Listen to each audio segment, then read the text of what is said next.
સ્કંદમાં જે સમાધિ ભાષામાં શુકદેવજીને સમાધિમાં દર્શન થયા, અને જ્યારે દસમા સ્કંદનો પ્રારંભ થયો ત્યારે જ્યારે કૃષ્ણ વિષયક પ્રશ્નો કર્યા, શુકદેવજીની તો ત્યારે જ સમાધિ લાગી. એટલે જ વચમાં સુત ઉવાચ આવ્યું, એવમ નિશમ્ય ભૃગુનંદન સાધુવાદમ વૈયા સખી સ ભગવાન અથ વિષ્ણુરાતમ. વચમાં સુતજી ત્યાં પ્રશ્ન જગાવ્યો કે કથા તો સુખદેવજીને પરીક્ષિતની વચ્ચે ચાલી રહી છે, આ વચ્ચે સુત ઉવાચ ક્યાંથી? તો કહું ભગવાન વિશે પ્રશ્ન કર્યા, એ જ પ્રશ્નો સાંભળીને સુખદેવજી તો સમાધિમાં જતા અનેક પ્રકારની દિવ્ય લીલાઓમાં મગ્ન બની ગયા. પ્રભુને ચિંતા થઈ કે આ કથા તો અધૂરી રહી ગઈ. એટલે એ જ ક્ષણે સુખદેવજીના હૃદયમાં ભગવાન બિરાજ્યા. એટલે કહું સ ભગવાન અથ વિષ્ણુરાતમ, કે હવેની કથા ભગવાન પોતે કહેવાના.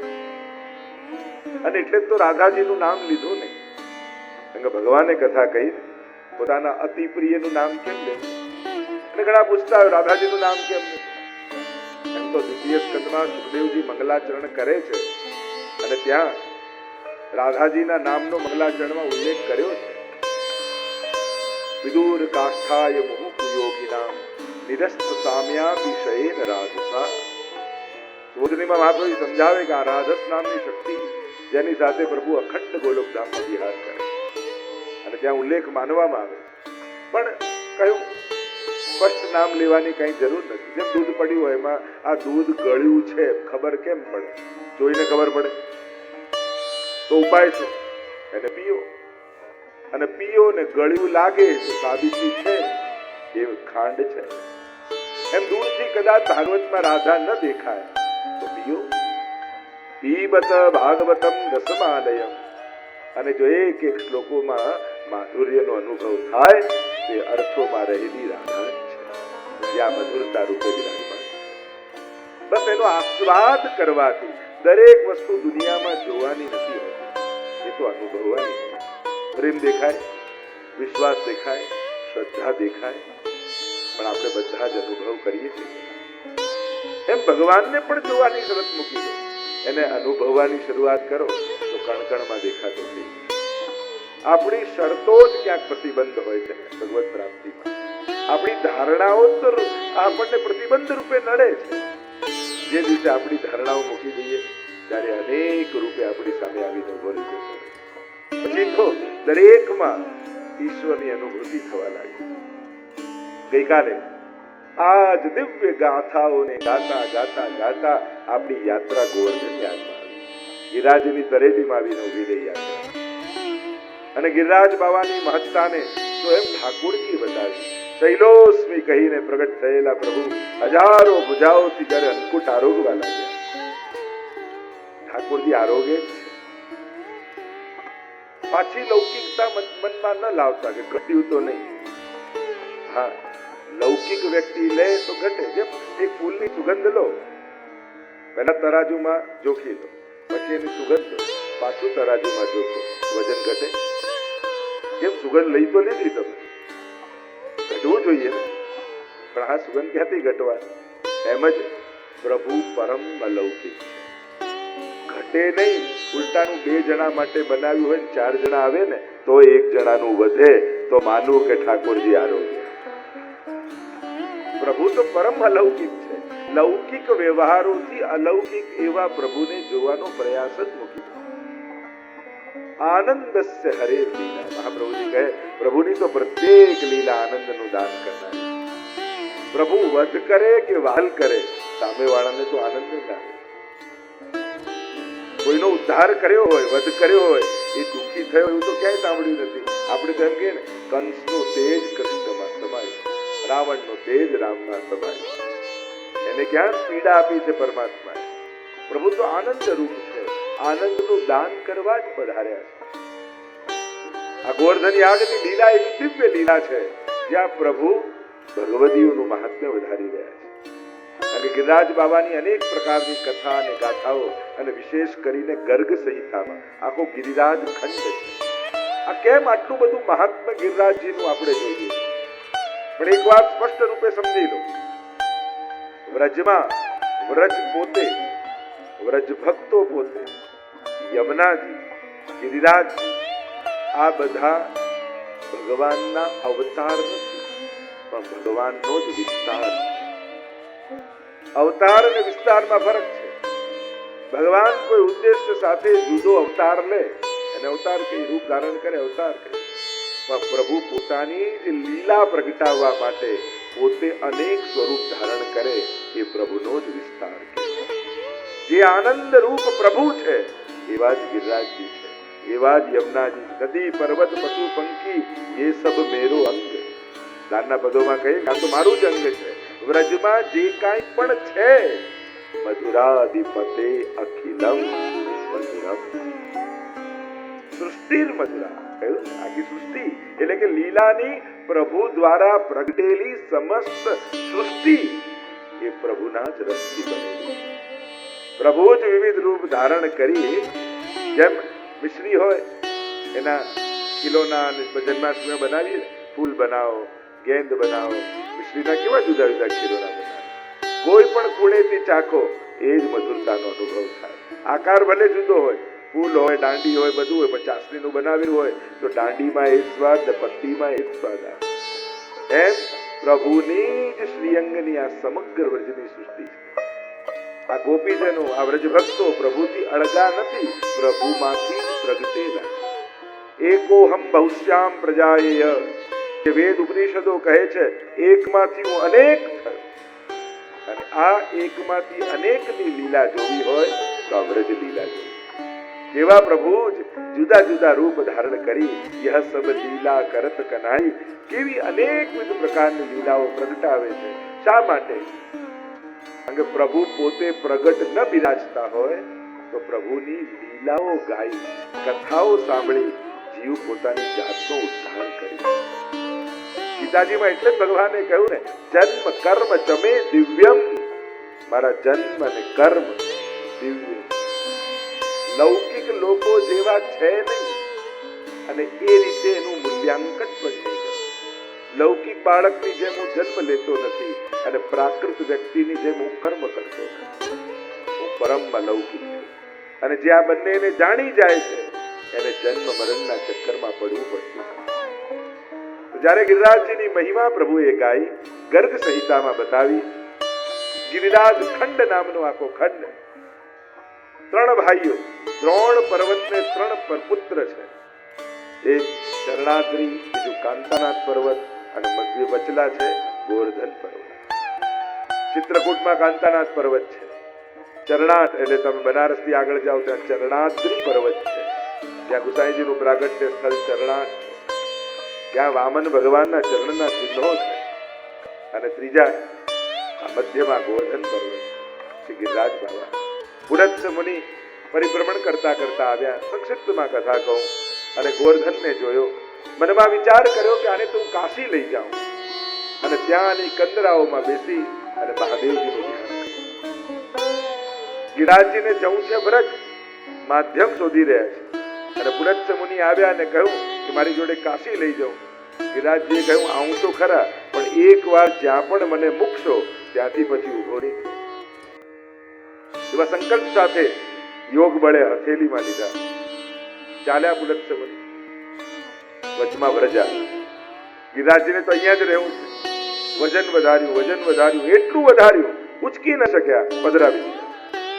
નિત્યક્રમથી નિવૃત્ત થઈને આવ્યા અને ફરી ગિરિરાજજીને લેવા ગયા. અને ત્યારે ગિરિરાજ બાબાએ યાદ અપાવ્યું કે તમે વચને બંધાયેલા છો, એક વાર મને જ્યાં પધરાવશો ત્યાંથી ઊભો નહીં થઉં. ઋષિને આવ્યો ક્રોધ, તે મારી સાથે છલ કર્યું છે, હું તને શ્રાપ આપું છું, રોજ તલ ભરતું ઘટી. અને એટલે ગિરિરાજ બાબા રોજ તલ ભર ઘટે, એવી કથા આપણે ત્યાં. અને ગિરિરાજ બાબા વ્રજમાં પધાર્યા. આવા પ્રકારનો ક્રમ. પણ 2 પ્રકારથી ગિરિરાજજીનો મહિમા 10મા સ્કંદમાં ગાવામાં આવ્યો. પહેલો મહિમા ગાયો ગોપીજનોએ વેણુ ગીત, અને બીજો મહિમા ગાયો આ ગોવર્ધન લીલામાં સ્વયં ઠાકોરજીએ, કે જ્યારે કહ્યું શૈલોસ્મી કહીને પ્રભુ પ્રગટ થયા અને બધાને અનુભવ કરાવ્યો, સાક્ષાત કૃષ્ણનું જ રૂપ છે. ગિરિરાજજીની મહિમા એટલે કે વૈષ્ણવનું પ્રગટ ગોલોક ધામ ક્યાંક હોય તે ગિરિરાજજીની ભીતર. ખટ ઋતુ રહત સદા લલિત બ્રજ દેશ ગિરિરાજ રાજ. આપણું ગોલોક ધામ ક્યાં છે? તો કે ગિરિરાજજીની લીલા. આપણી જે 12 મહિનાની લીલા છે ને, વર્ષોત્સવની, જન્માષ્ટમીથી શરૂ થઈને 6 ઋતુની, એ ગિરિરાજજીમાં રોજ થાય.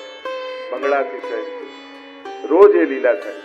એટલે આપણી 1 વર્ષની લીલા એ ગિરિરાજજીમાં રોજની લીલા. દ્વાદશ નિકુંજ બિરાજે છે.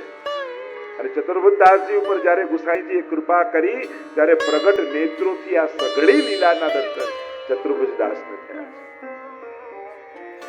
તો પ્રગટ ગોલોકધામ, કારણ કે મહાપ્રભુજી ક્યાં પધાર્યા? તો કે કાશીમાં જ્યારે તેજ પૂજ્ય રૂપે સમાયા, અને ત્યાંથી તેજ ક્યાં સમાયો? તો કે દંડવતી શિલા પાસે, જ્યાં ગિરિરાજજીની ભીતર મહાપ્રભુજી પ્રવેશ્યા. અને એટલે તો પરિક્રમા કરતા આપણે દંડવતી શિલામાં દંડવત આદિ કરીએ છીએ. ત્યાંથી મહાપ્રભુજી ગિરિરાજજીમાં પધાર્યા. ગુસાઈજી સ્વયં સુંદર શિલાની બાજુમાં પૂજની શિલા છે, અને ત્યાંથી સ્વયં ગુસાઈજી પણ સદે ગિરિરાજજીની ભીતર પધાર્યા. અને આજ સુધીના સમસ્ત વલ્લભ કુલના જ્યારે લીલા પ્રવેશ થઈ જાય પછી એના અસ્થિથી ત્યાં ક્યારો બનાવવામાં આવે, જે આજે પણ તુલસી ક્યારો ગિરિરાજજીની નિકટ છે.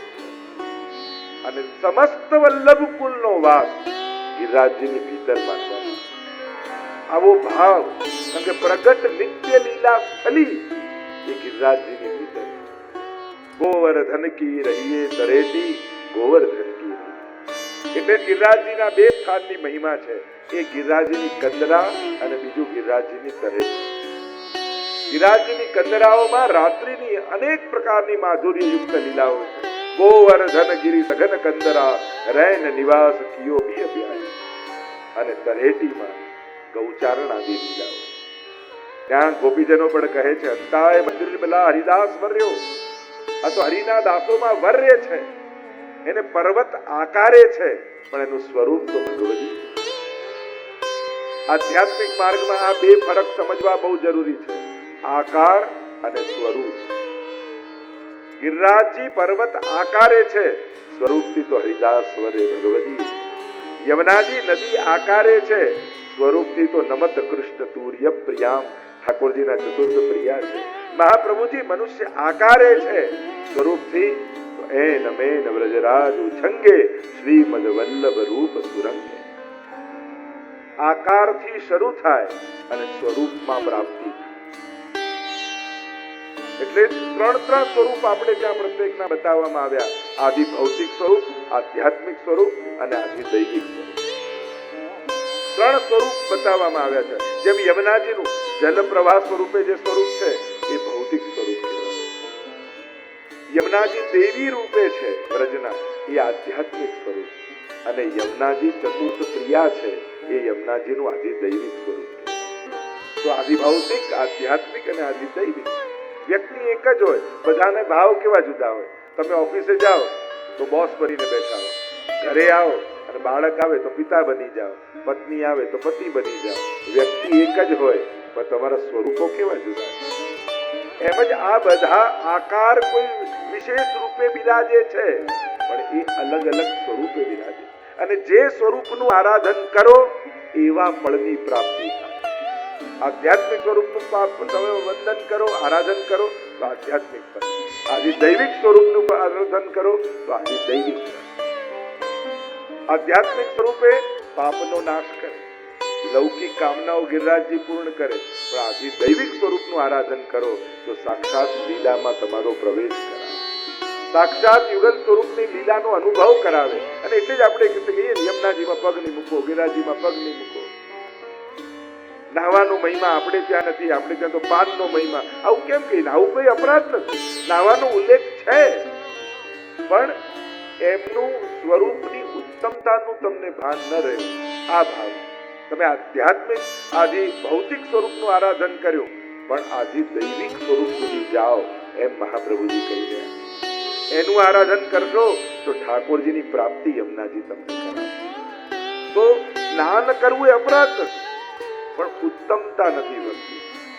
એ તો યમયાતનામાંથી બચવા માટે છે. અને વૈષ્ણવની ભક્તિ એ કક્ષાએ પહોંચી ગઈ છે કે એને યમયાતનાનો ડર નથી, એને તો લીલામાં પ્રવેશ જોઈએ છે. કારણ કે પુષ્ટિ માર્ગની વિશેષતા એ છે, અહીંયા સ્વરૂપ આસક્તિ છે. પણ પ્રાપ્તિ સ્વરૂપમાં આપણે નથી કરી. કૃષ્ણ પ્રેમથી ભક્તિની શરૂઆત થાય છે, પણ કૃષ્ણમાં ભળી જવું એ આપણું લક્ષ્ય નથી. કૃષ્ણ પ્રેમથી સ્વરૂપ આસક્તિથી શરૂઆત છે, પણ પ્રાપ્તિ તો આપણે લીલામાં કરવાની છે. આપણે નિત્ય લીલા પ્રવેશ એમ કહીએ, શ્રીનાથજીમાં પ્રવેશ. શ્રીનાથજીમાં પ્રવેશ નથી કરો, શ્રીનાથજીની લીલામાં પ્રવેશ કરો. એ રાસ લીલા હોય, હોરી લીલા હોય, દાન લીલા હોય. કારણ કે કૃષ્ણ રસનો અનુભવ કૃષ્ણમાં ભળી જવાથી નથી થતો, કૃષ્ણની લીલામાં કૃષ્ણ પોતાના રસનું દાન કરે. એટલે આપણને જોઈએ છે લીલા પ્રવેશ. અને આ લીલામાં પ્રવેશ વ્રજમાં બે તત્વ કરાવી શકે છે, એક શ્રી યમુનાજી અને બીજા શ્રી ગિરિરાજ. તો આ બે તત્વ આ લીલામાં પ્રવેશ કરાવે છે. અને એટલા માટે આપણે ત્યાં યમુનાજી અને ગિરિરાજજી બંનેનું આરાધન. તો શ્રી ગિરિરાજ બાબાનું આરાધન તમે કયા ભાવથી કરો છો? આપણને ત્યાં કોઈ પણ તકલીફ આવે એટલે ગિરિરાજજીની પરિક્રમા કરી આવે, ખોટું નથી, પણ ઉત્તમ. જે ભગવાન આપી શકતો હોય ને એની પાસે સંસાર માંગવું એ મૂર્ખતા. જે ભગવાન આપવા સમર્થ હોય એની પાસે તુચ્છ સંસાર માંગો એ તો આ મહેનતથી, પુરુષાર્થથી, બુદ્ધિથી મળી શકે છે, ભાગ્યથી મળી શકે છે. ભગવાન તો કોઈની કૃપાથી મળે છે. ગિરિરાજ બાબા ને યમુનાજી એ ભગવાન મેળવવાના તત્વો છે, ભાવ મેળવવાના તત્વો છે. આવા મહાનતમ તત્વોનો સંસાર મેળવવા માટે દુરુપયોગ ન કરવો, કારણ કે ઉત્તમતા નથી, ખોટું નથી, અપરાધ નથી. વૈષ્ણવને એમ થાય કે અમારા મનની કોને કહીએ, તો બીજો ભાવ એ બતાવ્યો કે ગિરિરાજજી ઠાકોરજી તો છે પણ વૈષ્ણવ પણ. તો એક વૈષ્ણવ પોતાના મનની વાત બીજા વૈષ્ણવને કહી શકે, એ ન્યાય આપણે ગિરિરાજજી આગળ કહેતા હોઈએ. અને આજે પણ ગિરિરાજજીનો એ પ્રભાવ આપણા બધાનો અનુભવ કે કોઈ પણ કામ ના હોય, ગિરિરાજજી પાસે જાઓ તો ગિરિરાજ બાબા નિશ્ચિત પૂરી કરે. આજે પણ એ પ્રભાવ છે. ગિરિરાજ બાબાની મહિમા ગાઈ, ઠાકોરજીએ ગોવર્ધન યાગ કરાવ્યો, અને ગોવર્ધન યાગ કરાવ્યો અને ઇન્દ્રને સમાચાર મળ્યા, વ્રજવાસીઓએ ઇન્દ્ર યાગ બંધ કરી દીધો છે, નવો કોઈ ગોવર્ધન યાગ શરૂ કર્યો. આવ્યો ક્રોધ ઇન્દ્રને. સંવર્તક નામના મેઘો જે પ્રલય કાળમાં વર્ષા કરે એમને આજ્ઞા કરી, જાઓ સમગ્ર બ્રજને ડુબાડી દો. અને આકાશમાં કાળા કાળા કાળા ઘોર વાદળો ઘેરાવા લાગ્યા. મોટી મોટી શિલાઓ પડે એવી બૂંદો પડવા લાગી. ગભરાયા બ્રજવાસીઓ, આખું બ્રજ ડૂબી જશે, શું કરીએ? ભેગા મળીને બધા પ્રભુ પાસે આવ્યા છે, પ્રભુને વિનંતી કરી છે, પ્રભુ આ ઇન્દ્ર કોપાયમાન થયા છે, આપના કહેવાથી ઇન્દ્ર યાગ છોડી અને આ ગોવર્ધન યાગ કર્યો, હવે આપ મારી રક્ષા કરો.